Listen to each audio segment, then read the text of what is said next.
안녕하세요. 저는 로버트 파우제라고 합니다. 저는 지난 40년 동안 여러 언어 공부했는데요. 서양어와 동양언어, 원어민이 많은 언어와 소멸이 돼가는 언어를 여러 가지 이제 인공적인 프로그램 언어까지는 공부했습니다. 어떤 언어는 굉장히 이렇게 아주 전문적인 수준까지 공부했고, 또 어떤 언어는 맛볼 수 있는 취미생활, 여행하기 위한 그 정도로 배웠습니다. 언어를 공부할 때 가장 저에게는 중요한 것은 문화권의 역사, 문화 가치관, 습관, 문화적 배경에 대한 만남적인 이해도 중요하고, 그리고 그 문화권에 속한 개인 이렇게 소통하는 것이 중요합니다. 이번에 10번을 통해서 여러분과 함께 외국어 교육의 역사, 그리고 외국어 교육의 현황, 그리고 외국어 교육의 미래에 대해서 강의해 드리겠습니다.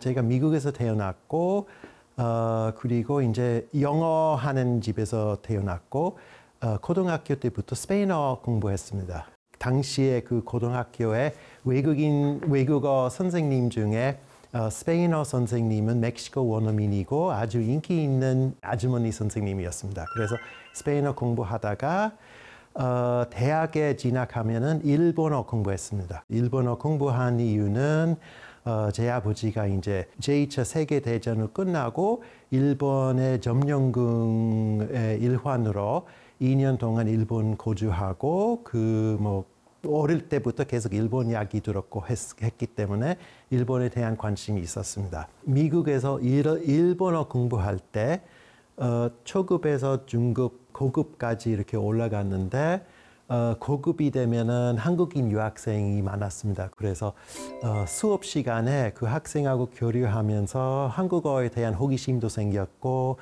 나도 좀 할 수 있지 않을까, 이렇게 그 일본어 고생했기 때문에 그러면은 그 고생한 만큼 나중에 한국어 이렇게 배우면 좀 좋지 않을까 이렇게 생각 들었고, 대학 졸업하고 나서 한국에 와서 1년 동안 서울대학교에서 집중적으로 한국어 배웠습니다. 하루에 수업은 한 4시간이었고 수업 끝나고 한국 현지에서 연습도 하고 그렇게 했습니다. 그래서 1년 동안 한국어 배웠는데 6개월 정도 지나서 신문 읽을 수 있었습니다. 근데 신문 읽을 수 있었던 게 아무래도 일본 어휘 때문에 그랬고, 그 옛날 80년대만 해도 신문 안에서 또 한자도 많이 사용했기 때문에 그 한자는 고급까지 일본어 배운 상태에 있기 때문에 한국어 공부하기 시작했을 때는 이미 한자는 한 1800자 정도 읽을 수 있었고, 일본 신문이 있을 수도 있었고, 일본 문학이나 이렇게 물론 사전을 이렇게 사용하면서 읽을 수 있었는데, 한국어 배울 때는 그 어휘, 특히 한자의 공통적인 어휘 같은 것은 굉장히 도움이 됐습니다.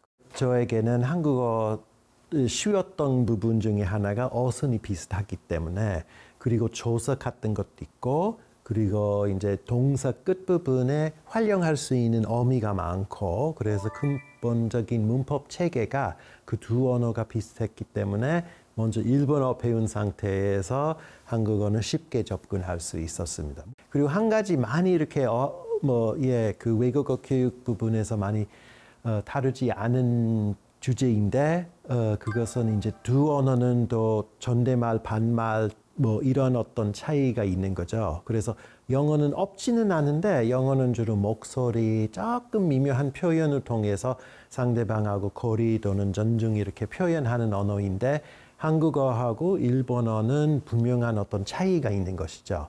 그래서 이 차이가 있다는 개념이 차이가 없는 언어 사람한테는 어렵습니다. 특히 서양 사람에게는 어려운 부분이 있기 때문에 제가 이미 일본어 공부한 상태에서 그런 존댓말도 이게 이제 반말도 이 차이 이미 익숙해져 있었기 때문에 그 한국어 배울 때는 쉽게 별로 실수 없이 상황에 맞게 존댓말하고 반말을 사용할 수 있었습니다. 그 이후에 기회가 생기면서 공부했는데 그 중에 좀 특이하게 기억하는 경험이 서울의 그 남산에 있는 독일 문화원에서 한국인 학생하고 같이 독일어 배운 적이 있습니다. 다들 독일어하고 영어는 같은 게르만 어쪽에 속하고 뭐 비슷한 어떤 부분도 많고 문법이나 단어도 비슷하고 그런 얘기 많이 들었는데 저에게는 독일어는 아주 어려웠습니다.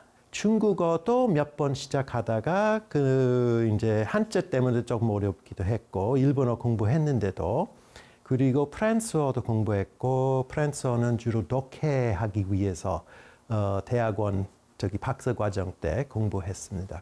서양 언어 사이에 아까 말씀드린 대로 독일어는 부분적으로 어려웠고 그래도 아무래도 독일어하고 프랑스어 그리고 스페인어 같은 경우는 영어하고 비슷한 어휘가 많고 그리고 어순도 비슷하기 때문에 쉽게 비교적 이제 영어 원어민이 쉽게 배울 수 있는 그런 부분이 있습니다.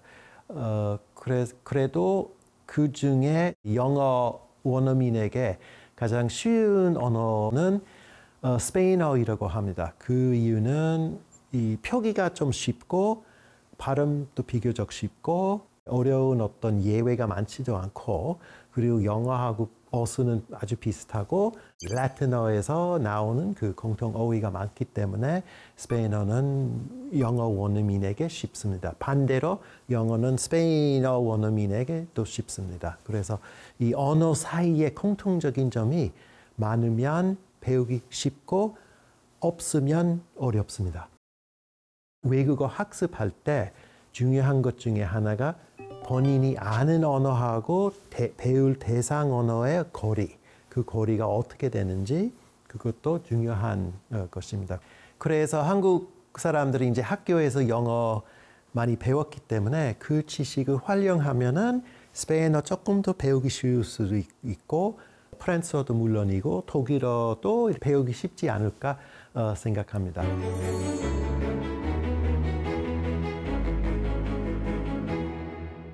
여러 언어를 이렇게 공부하면서 언어 학습이라는 것이 무엇일까? 그 내용이 어떤 것인가?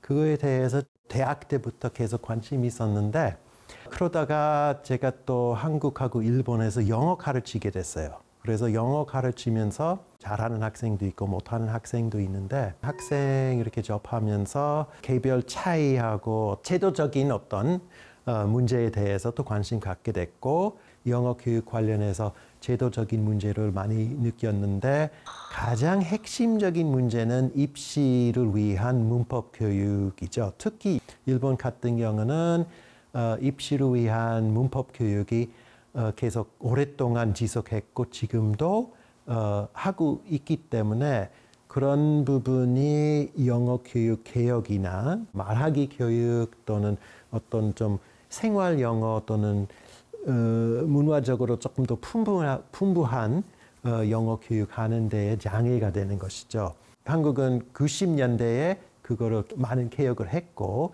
일본은 조금 더 늦게 개혁을 하려고 했지만 여전히 입시가 중요한 부분이 있기 때문에 일본 영어 교육의 개혁이 조금 늦고 있습니다. 한국하고 일본에서 영어 가르치면서 그러면서 역사에 대해서 관심 갖게 됐습니다. 왜냐하면은 학회이나 다른 원료 교수 또는 선배 교수하고 얘기 나눠보니까 역사적인 이야기, 뭐 옛날은 이렇다, 옛날에는 뭐 이렇게 공부했다, 여러 가지 이제 얘기 나왔기 때문에 저는 이제 그 역사적인 부분에 대해서 관심 갖게 됐습니다. 한 사례로서는 제가 일본에 있을 때는 한번 어학 실습실 꼭 써야 된다고 생각하는 선배 교수가 계셨는데 60년대에 어학 실습실에서 영어 교육 받았고 좋아했던 이유는 정확한 발음 가르칠 수 있다. 원어민 발음을 접할 수 있는 좋은 기회이라고 주장하셨고 어학 실습실은 어떤 소통이 없는 환경이죠. 그러니까 결국에는 듣고 반복하는 그 부분이 있기 때문에 각각 개인이 이렇게 앉아서 나란히 앉아서 그렇게 하기 때문에 소통의 어떤 기회가 없고 그래서 그리고 어느 만큼 발음이 정확해야 되는지 그에 대한 논쟁이 이제 거기서 나오는 것이죠. 어학 실습실의 핵심적인 개념은 정확한 발음을 배워야 된다. 반면에 그렇게 생각하지 않은 사람은 의사소통이 충분히 되면은 그것만으로 하면 된다. 본인이 어떤 생각이나 본인의 하고 싶은 이야기를 전달하는 것이 더 중요하다. 이런 입장이 있기 때문에 계속 그 논쟁이 일어나고 있습니다. 그래서 이 외국어 교육의 역사 아주 저에게는 흥미로운 분야가 됐습니다.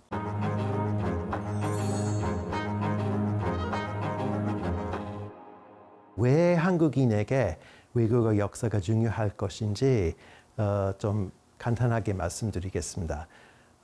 첫째는 세계적으로 보면은 한국은 많은 나라와 같이 외국어 하나로 필수하는 나라 중에 하나입니다. 거의 모든 나라가 최소한 하나의 언어를 필수로 하는 것이고 한국 같은 경우는 그거는 바로 영어이죠. 여러분들이 이제 학교에서 배운 영어는 사실은 선택 과목은 아니고 필수 과목이 있기 때문에 지금 이 시대에 사는 모든 한국인은 외국어 공부한 적이 있습니다. 외국어에 대한 좋은 추억도 있고 또 그렇지 않은 추억도 있을 텐데 하여튼 필수적으로 학교에서 영어를 공부하고 있기 때문에 공통적인 경험이 있습니다. 근데 현재 영어가 그렇지만 예를 들어서 일제시대 때 고등학교까지 다니는 사람은 최소한 2개의 외국어 공부한 거죠. 일제시대 때 일본어를 강제적으로 가르쳤고 그 다음은 고등학교에서 영어도 필수 과목이었습니다. 그전에는 한문의 시대였죠. 그러니까 모든 한국 사람은 한문을 배운 것은 아니지만 상류층 양반 경우에는 한문하고 또 물론 말은 이제 한국어로 하고 그래서 사실은 한국은 오래전부터 많은 사람들이 외국어로 배우는 그런 나라 중에 하나입니다. 외국어 교육 역사로 생각하면은 이것은 사실 한 학문 분야의 역사에 대한 얘기죠. 왜 한 학문의 역사에 대한 공부가 중요할 것인지 그것은 우리에게 벗어나지 않은 것입니다. 예를 들어서 외국어 교육에서 말하기 교육을 어떻게 가르칠 것인지 그 부분이 19세기 말부터 가장 중요한 그 쟁점이 되었습니다.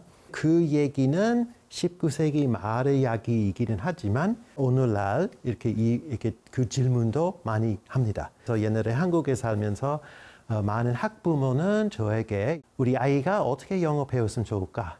이런 질문도 하고 그것은 바로 말하기 교육은 어떻게 효율적으로 할 수 있을 것인지 그런 이야기죠. 그래서 옛날 사람들이 어떤 문제에 대해서 논쟁을 했는지 그 논쟁 내용이 어땠는지 여러 가지 이제 그런 공부를 통해서 우리가 지금 안고 있는 어떤 문제에 대해서 조언을 얻을 수 있지 않을까 생각합니다. 그래서 그런 의미가 있습니다. 한 학문 분야의 역사를 공부하는 것.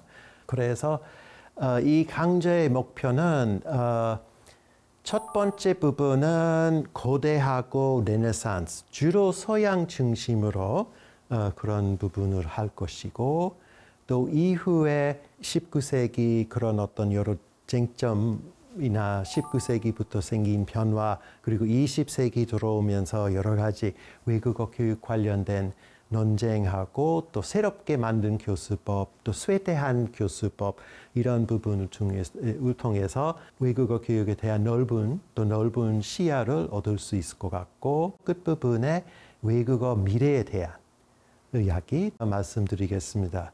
근데 미래는 아무도 예측할 수 없는 그런 부분이기는 하지만 AI가 급속도로 발전이 있는 그런 부분이 많습니다. 그래서 그런 부분은 외국어 교육에 어떤 영향을 미칠 것인지에 대해서 말씀드리겠습니다. 챗 GPT뿐만 아니라 예를 들어서 구글 번역기 같은 경우 한국어로 올리는 그 인스타 그 텍스트라든가 또는 페이스북에 그 포스팅이라든가 그것도 이렇게 한국말을 모르는 외국 친구가 다 이해하고 뭐 좋아요 클릭해 주든가 반응이 있는 그런 기술적인 면하고 외국어 교육에 대한 그 미래에 대한 말씀드리겠습니다. 또 한 가지에 말씀드리고 싶은 것은 외국어 교육 개인적으로 어떻게 잘 할 수 있을 것인지 그 부분은 아주 어렵습니다. 왜냐하면 각각 개인 성격도 다르고 그리고 사정도 다르기 때문에 예를 들면은 그 나중에 말씀드리겠지만 영국의 엘리자베스 여왕 1세는 개인적으로 프랑스어를 공부했고 그리고 프랑스어를 공부한 방법은 1:1 원어민 교사하고 이렇게 학습하는 것이죠. 그런 방법은 좋기는 하지만 일반적으로 이제 우리가 그런 방법 사용하기 어려운 환경이 있기 때문에 그런 방법보다 개인이 어디서 어떤 식으로 이렇게 그런 외국어 학습할 수 있는 기회를 확보할 수 있는 것인지 그리고 학교 교육은 어떻게 좀 본인에게 의미 있게 활용할 수 있는 그런 부분에 대해서도 말씀드리겠습니다. 그럼 여기서 마치겠습니다. 감사합니다.